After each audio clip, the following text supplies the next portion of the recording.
धूल से भरी कच्ची सड़क के किनारे एक छोटा सा गांव था। नाम था रामपुरा।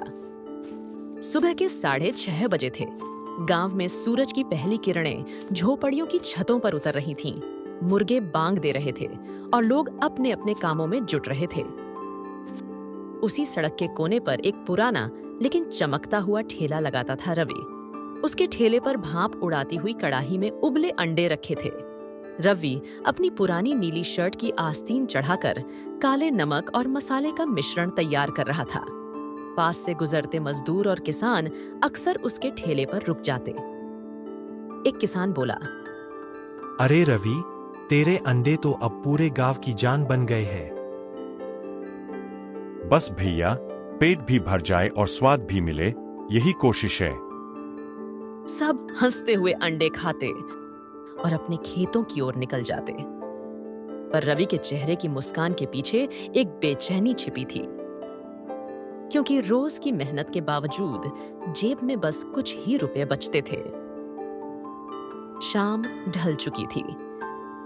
गांव के लोग अपने घरों की ओर लौट चुके थे और रवि अपना ठेला समेट रहा था। सूरज की आखिरी लालिमा उसके चेहरे पर पड़ रही थी, जैसे मेहनत की चमक हो, पर मन में बेचैनी भी साथ हो। उसने दिन भर की कमाई गिनी। बस 320 रुपए, इतने में क्या होगा? उसने खुद से बुदबुदाया। घर पहुंचकर उसने मिट्टी के चूल्हे पर चाय चढ़ाई। कोने में बैठी उसकी छोटी बहन आरती किताब देख रही थी, पर आंखों में उम्मीद कम और चिंता ज्यादा थी। भैया, स्कूल की फीस कब देंगे? आरती, अगली बार जरूर दूंगा। वो जानता था कि यह अगली बार कब आएगी, उसका खुद उसे अंदाजा नहीं था। चाय पीते पीते वह सोचने लगा, दिन भर मेहनत करता हूं, पर फिर भी कुछ नहीं बचता। तभी बाहर से किसी के कदमों की आहट आई और सामने खड़ी थी बूढ़ी दादी सरस्वती। गांव में सब उन्हें अम्मा जी कहते थे। उनकी आंखों में उम्र का अनुभव और चेहरे पर दया थी। अरे बेटा रवि, अब भी जाग रहा है? हाँ अम्मा, बस थोड़ा हिसाब देख रहा था। अरे बेटा, तू रोज उबले अंडे बेचता है, कभी कुछ नया क्यों नहीं सोचता? क्या करूं अम्मा, जितना आता है वही बेचता हूं। अगर उन्हीं अंडों की करी बना दे, थोड़ा मसाला डाल, थोड़ी रोटी रख, तो लोग पेट भरकर खाएंगे और तुझे 2 गुना मुनाफा होगा। अम्मा, आप तो मजाक कर रही है। मजाक नहीं बेटा, सोचने का नया तरीका बता रही हूँ। अम्मा यह कहकर चली गई, पर उनके शब्द रवि के दिमाग में ऐसे घूमने लगे जैसे ठंडी हवा में उड़ता धुआं, धीरे धीरे हर ओर फैलता हुआ। सुबह की ठंडी हवा चल रही थी। रवि की झोपड़ी के अंदर आज कुछ अलग हलचल थी। आज वह रोज की तरह सिर्फ उबले अंडे तैयार नहीं कर रहा था, बल्कि पहली बार अंडा करी बनाने की कोशिश कर रहा था। कोने में रखी पुरानी कड़ाही में तेल की हल्की सी महक फैली हुई थी। रवि ने प्याज, लहसुन, अदरक काटे, थोड़ा टमाटर डाला और धीरे धीरे मसाले भूनने लगा। चूल्हे की आग में लाल पीली लौ चमक रही थी और रवि का माथा पसीने से भीग रहा था। वह खुद से बड़बड़ा रहा था, ना जाने कैसी बनेगी ये करी। अम्मा तो कह गईं, पर अगर खराब हो गई तो सारा अंडा बर्बाद हो जाएगा। भैया, खुशबू तो बहुत अच्छी आ रही है। अच्छी है तो चलो, उम्मीद है सब ठीक बनेगा। करीब पकते ही उसने उसमें उबले अंडे डाले, ऊपर से धनिया और थोड़ा गरम मसाला छिड़का। धीरे धीरे भाप उठी और पूरी झोपड़ी में मसाले की खुशबू भर गई। रवि ने एक चम्मच करी छकी। उसका चेहरा चमक उठा। वाह, ये तो वाकई लाजवाब बनी है। वह तुरंत उठा, ठेला साफ किया और आज पहली बार उस पर सिर्फ उबले अंडे नहीं, बल्कि अंडा करी और साथ में रोटियां रखीं। सूरज थोड़ा ऊपर चढ़ चुका था। रवि अपने ठेले को गांव के चौक की तरफ खींचते हुए बोला, देखते हैं आज किस्मत क्या करती है। अरे रवि, आज ठेले से क्या खुशबू आ रही है भाई? आज कुछ नया है भैया, अंडा करी और रोटी। लोगों ने एक दूसरे की तरफ देखा। किसी के चेहरे पर हिचकिचाहट थी, किसी पर जिज्ञासा।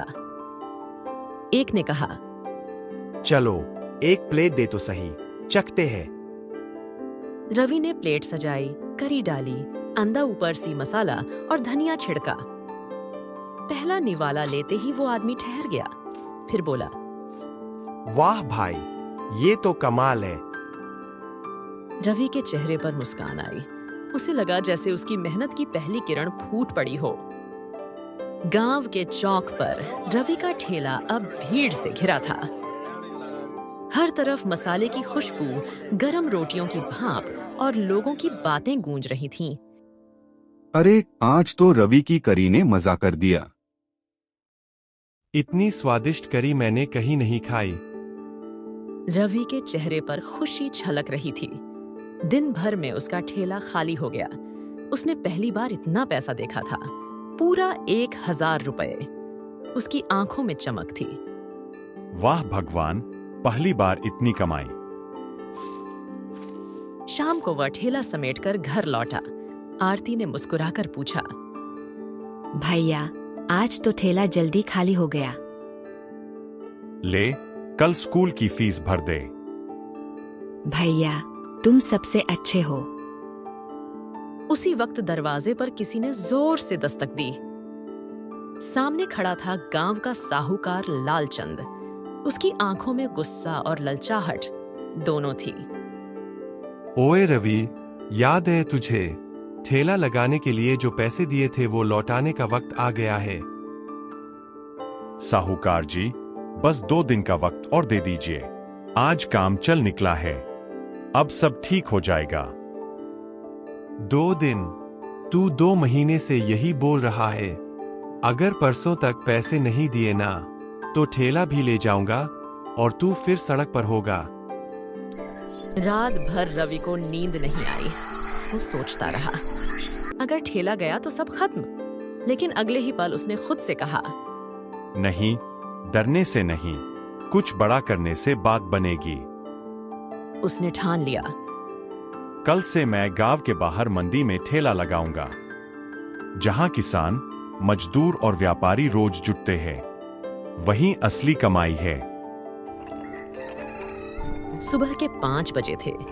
गांव अब भी नींद में था, लेकिन रवि अपनी झोपड़ी के बाहर आग जला चुका था। कढ़ाई में प्याज और टमाटर तले जा रहे थे। मसाले की महक हवा में घुल रही थी। आरती बर्तन धो रही थी और बीच बीच में कह रही थी, भैया आज तो मंडी में सबको हैरान कर देना। हाँ आरती, आज हारने का सवाल ही नहीं। करी तैयार हुई। रोटियां कपड़े में लपेट कर रखीं और रवि ने ठेले को धक्का देकर गांव की सड़क पर उतारा। सूरज की पहली किरण उसके माथे पर पड़ी, जैसे कोई नई उम्मीद चमक रही हो। थोड़ी दूर चलने पर मंडी के शोर सुनाई देने लगे। आलू ले लो, प्याज सस्ते, तरबूज ताजा। हर तरफ आवाजें, मोल भाव, धक्का मुक्की। रवि ने एक कोना चुना, ठेला लगाया और गैस जलाकर करी गर्म करने लगा।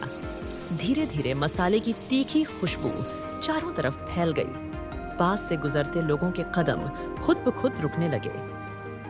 एक मजदूर बोला, अरे भाई, यहाँ तो किसी होटल जैसी खुशबू आ रही है।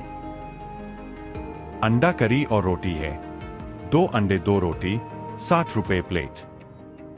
एक प्लेट दे भाई, भूख से जान निकल रही है। रवि ने प्लेट पर करी डाली, रोटियां रखीं, ऊपर से धनिया और थोड़ा मसाला छिड़का। पहला निवाला खाते ही मजदूर की आंखें चमक उठीं। भाई, ये तो कमाल की करी है। इतनी स्वादिष्ट करी तो शहर में भी नहीं खाई। कुछ ही मिनटों में 3 लोग और आ गए, फिर 5, फिर 10 और कुछ ही देर में रवि का ठेला भीड़ से घिर गया। लोग कहते, भाई जरा जल्दी दे, काम पर जाना है। अरे एक प्लेट इधर भी। रवि के हाथ रुक नहीं रहे थे।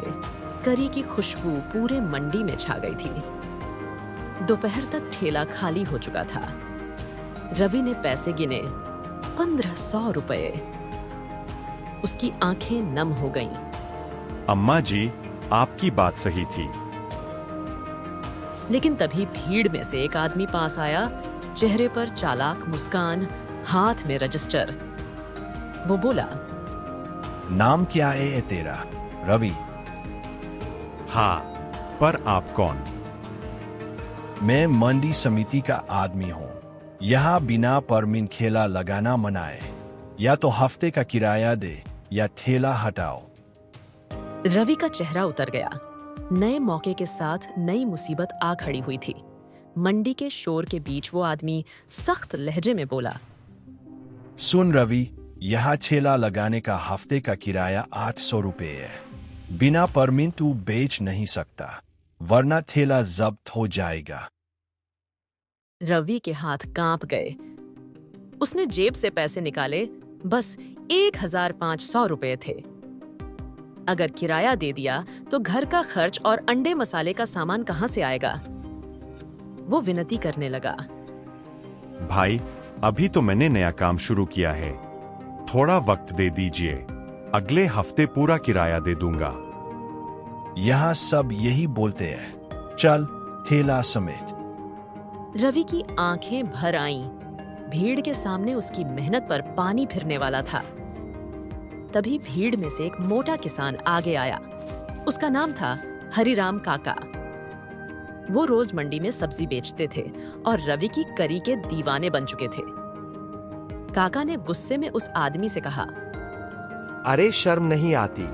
लड़का ईमानदारी से मेहनत कर रहा है, तू उसे ठेला हटाने की धमकी दे रहा है। जब इसने कुछ गलत नहीं किया तो किराया बाद में भी ले सकते हो। तुम बीच में मत पड़ो काका, नियम सबके लिए बराबर है। बराबर है, पर इंसानियत भी कोई चीज होती है। यह लड़का भूखा नहीं रहना चाहता, काम कर रहा है। तेरे जैसे लोग उसका हौसला तोड़ना चाहते हैं। हाँ हाँ, रवि को रहने दो। इसकी करी ने तो मंडी में जान डाल दी है। ठीक है, एक हफ्ते की मोहलत देता हूँ, लेकिन अगली बार पूरा किराया चाहिए। बेटा, मेहनत करने वाले को कोई रोक नहीं सकता। बस याद रख, कभी हार मत मानना।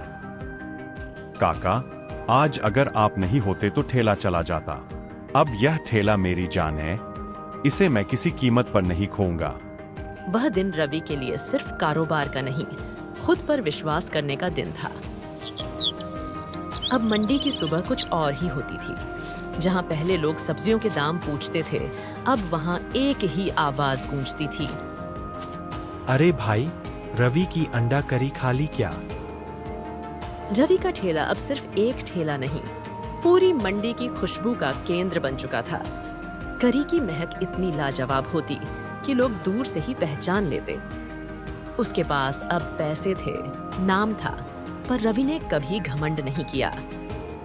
वो अब भी हर सुबह खुद ठेले पर करी बनाता, लोगों से हंसकर मिलता, और जब कोई गरीब ग्राहक आता तो मुस्कुराकर कहता, भाई, भूख लगना गुनाह नहीं होता, ले पहले खा ले, पैसे बाद में दे देना। धीरे धीरे सूरज ढलने लगा। रवि ने आसमान की ओर देखा और बोला, धन्यवाद भगवान, गरीबी मिट गई नहीं, पर अब शर्म नहीं लगती, क्योंकि अब मैं वही हूं, गरीब अंडा करी वाला, पर इज्जत से जीने वाला।